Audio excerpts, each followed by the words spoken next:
Lakes are generally thought of as a peaceful location to relax next to and admire the fish or other wildlife. Yet, in a select part of the world, a very small number of lakes can be quite dangerous via producing rare but absolutely catastrophic disasters.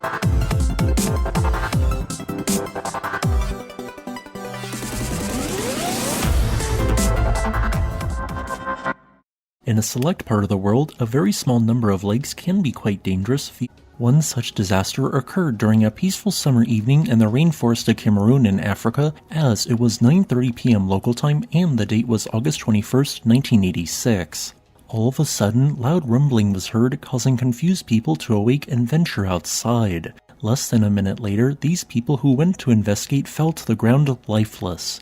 As a 50-meter or 164-foot tall cloud of lethal colorless gas advanced across the landscape, it killed all humans and animals in its path. This killed almost everyone in a 10-kilometer or 6.2-mile radius, with fatalities among people and livestock occurring up to 25 kilometers or 15.5 miles distant of Lake Nyos, totaling more than 1,700 people. What had just occurred was not an act of war or even human-caused, but rather a fairly rare type of natural disaster known as a limnic eruption, with the colorless gas being massive amounts of carbon dioxide. Since the gas cloud contained carbon dioxide concentrations well beyond 30% in the air it flowed into, it caused unconsciousness and death, which was immediate.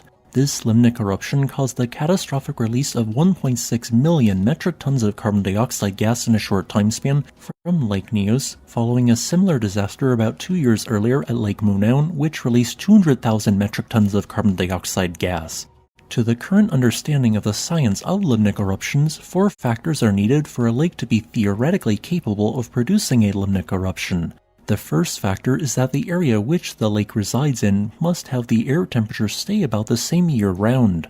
This means the disaster is most likely to occur in consistently hot or humid climates such as rainforests that are fairly close to the equator, with all 7 documented limnic eruptions occurring within a range of latitudes between 8 north and 8 south. With this being said, it is not unreasonable to assume that limnic eruptions could theoretically occur in a larger range of latitudes.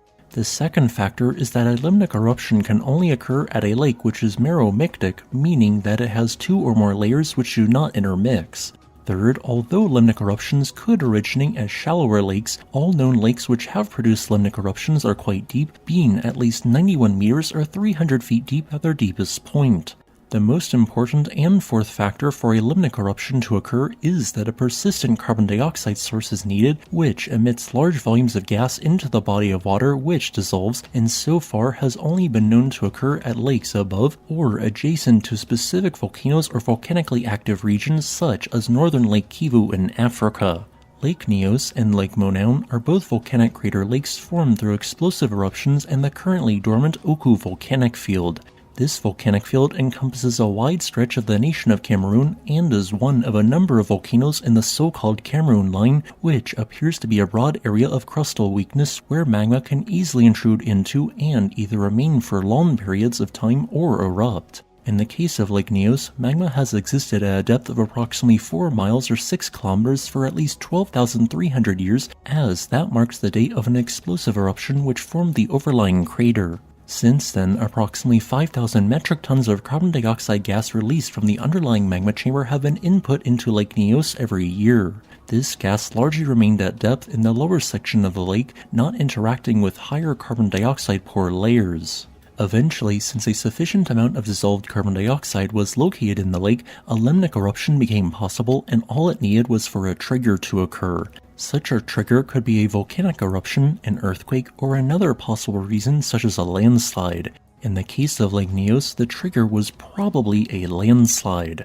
This caused the carbon dioxide dissolved in the bottom of the lake to rapidly rise to the surface, much like rapidly shaking a carbonated beverage, causing a runaway reaction where much of the carbon dioxide in the lake escaped in a short period of time. This created a large wave in the lake due to the displaced water, and since the carbon dioxide is denser than air, it soon after advanced downslope, killing all animals and people the invisible cloud of gas encountered.